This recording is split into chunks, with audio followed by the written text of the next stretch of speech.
Welcome to Vietnam Journal, our daily English news bulletin on NetViet PTC 10. I'm Ông speaking from Hanoi. Every day we'll bring you comprehensive and up-to-date information on Vietnam and following major stories on Thursday. Global Magazine hosts summit on Vietnam economy. CNN reporter shares journalism experience with Vietnamese reporters. And we'll explore a traditional Vietnam's bronze casting village on the way of development. The third Vietnam Summit organized by Britain's prestigious international magazine, The Economist, took place in Hanoi on Wednesday. This year's event was titled Vietnam, a New Part to the New World. More than 200 senior participants, including Vietnamese authorities, domestic and regional business leaders, as well as scholars, attended the event. Attendance discussed economic opportunities and challenges for Vietnam in the year 2012. They suggested a number of measures for Vietnam to improve its economy. The proposals included curbing high inflation, strengthening the dong currency, and restructuring the economy. Vietnam was forecast to benefit from dynamic demography and high potential for industrial development. The Economist is considered a leading source of analysis on international business and world affairs.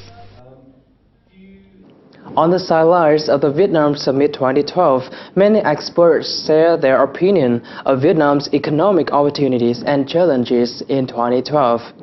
Some of them also suggested solutions for sustainable development in the country.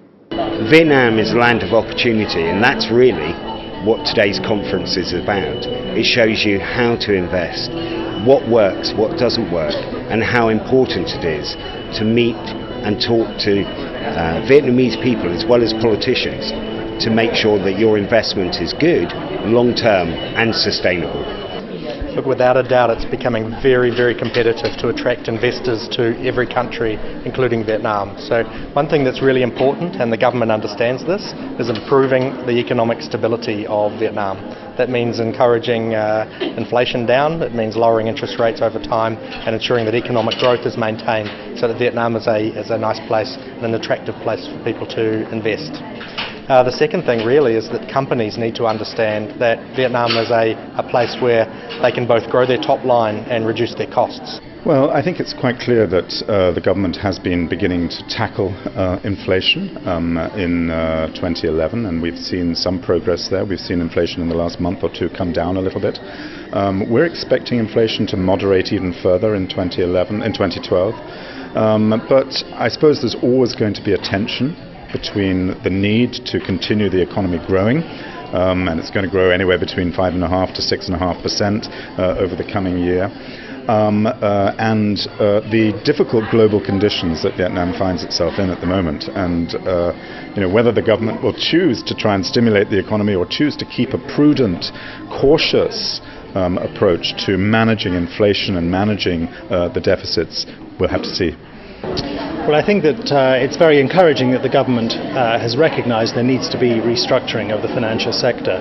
And I think that there are four particular areas, all linked, that need to be addressed. The first is the liquidity of the banking system, to ensure that banks are able to fund the loans that they are making. The second thing is capital, to ensure that they have enough capital to absorb losses and to be able to support the loans they're making. The third area where I need to focus is around the sustainability of banks' business models, because there are many banks out there, probably too many banks, and some of them don't do anything very well, don't do anything unique, and whether those banks should survive or not is part of the restructuring exercise. And the fourth area that the restructuring needs to focus on is around governance. One of the main ways they can do that is through the inspection department, who not only can tell the state bank whether banks are complying with regulations, but can also see whether problems are building up in the future, and therefore direct banks to address those issues before they really become problems. And following is some other economic news in brief. A top executive of the Ancha luxury car maker Rolls-Royce said on Wednesday they are now entering Thailand and also looking at Vietnam, Indochina for opportunities. The German-owned British automaker also announced sales jumped 31% to 3,538 vehicles last year up from the 2,711 units in 2010. This was the highest ever annual total in the company's 107-year history. Purchased by BMW in 1998, the company currently has 14 dealer networks in China and another dozen in Asia-Pacific area, including Seoul, Tokyo, and New Delhi, among others. Johnny Wan, Senior Exhibition Manager of the Hong Kong Trade Development Council, has encouraged Vietnamese enterprises, particularly small and medium-sized, to take part in international trade fairs in Hong Kong. He said showcasing products in Hong Kong is a quick way to promote brands and build business links. Last year, 54 Vietnamese exhibitors joined Hong Kong's fairs, while the number of Vietnamese goods buyers reached nearly 2,200.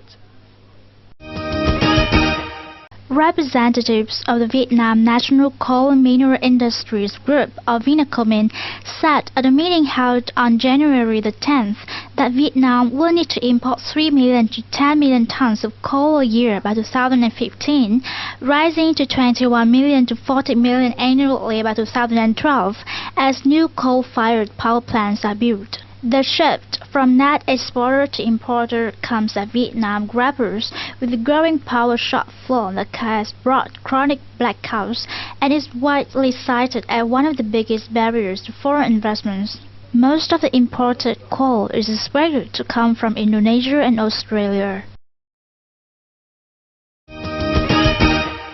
Tea and coffee are two commodities forecast to bring big profits to Vietnam this year. The country has become the second biggest coffee exporter in the world, with total annual yield of more than 1 million tons, worth more than $2 billion. Like other agricultural products, the prices of tea and coffee went up last year. The country exported 131,000 tons of tea, totaling $198 million in 2011.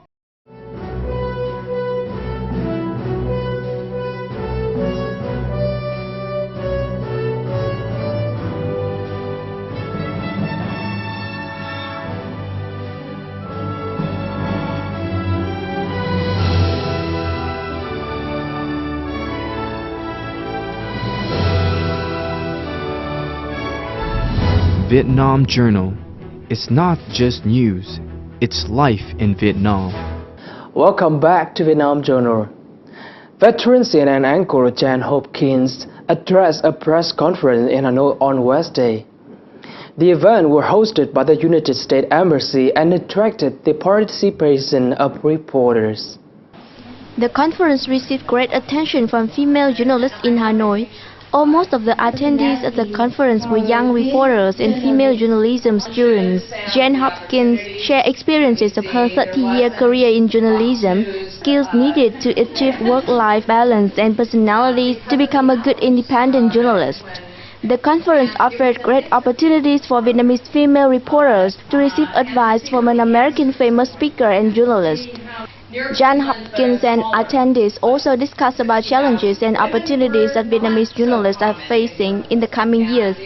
Jan Hopkins was the anchor of the daily CNN financial news show Sweet Sweep. Hopkins now runs Jan Hopkins Strategic Communication and Marketing Group. British Council Vietnam held a seminar on enhancing graduate employability, piloting World of Work in Hanoi on Wednesday. World of Work is an initiative unique to Britain's Liverpool John Moores University. It aimed to make graduates the most valued by employers.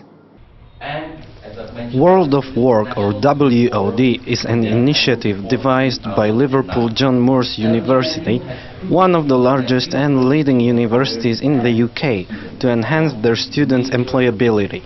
Successfully piloted in Malaysia, now it has great opportunities to be introduced in Vietnam too. World of Work ensures that every student is equipped with the skills they need to stand out from the crowd and successfully engage in the world of work. These skills are highly valued by employers. They include analyzing and problem solving, team working and communication. Another meeting of the program will be held in Ho Chi Minh City on Friday. Broadcasting is one of the most long-standing traditional trade of Vietnam, starting from small-scale production. Broadcasting profession so far has strongly developed in terms of both quantity and quality. Let's visit the famous broadcasting village of Vietnam to see how this business has been growing. Vạn Điểm is a small village. It is located in Nam Định province in northern Vietnam. This village was known as Yên Xá in the past. Yên Xá or Vạn Điểm is one of Vietnam's broadcasting cradles. Vạn Điểm Broadcasting Village used to make simple products like worshipping objects. Nowadays, the village products are diversified from censers to Buddha statues and dignitary statues. Ngày xưa ấy, thì các cụ chỉ đúc những cái đồ dùng dân dụng đơn giản. Thế nhưng trong quá trình phát triển của thời gian và quá trình phát triển của xã hội đi lên ấy, thì lớp người kế tiếp theo người ta sẽ có những cái sáng tạo thêm, và từ cái nghề đúc đơn giản và ngày nay đã trở lên đúc được những cái sản phẩm rất là tinh túy và rất là cao siêu. Over a long history, this traditional job is still upheld. 300 households among the total of 326 households in Vạn Điểm village are engaged in broadcasting. Nowadays, this trade not only helps the villagers earn a living, but also popularize the name of Nam Định bronze products. The craft village has contributed to the construction of many national projects. They include the statues of King Lý Thái Tổ, located next to the Hoàn Kiếm Lake at the heart of Hanoi. The job expertise is passed on from generation to generation within local families. Cái này là cha truyền con nối, tức là quê hương chú là cái làng nghề đúc đồng truyền thống nó có khoảng 300-400 năm nay. Broadcasting is a complex process, including many stages. Each stage also has its steps with different required techniques. They include mold making, chemical mixing, bronze boiling, bronze casting, and cooling. If the mold making and bronze boiling stages decide the quality of the product, it is the cooling stage to raise the ability of the product. Cooling stage has many steps including polishing, carving, and coloring. Bronze products taken out from a foundry look a little rough. Under the hands of the polishers, this roughness totally disappears. Bronze casting is not only a traditional handicraft job, the job is a combination of many arts like painting and carving. There are many meticulous details. To have these details done, the workers not only need skills, patience, but also the love for the job. Khảo cái bức tranh này thì thường là cũng phải tầm khoảng độ 20 hôm. Đấy.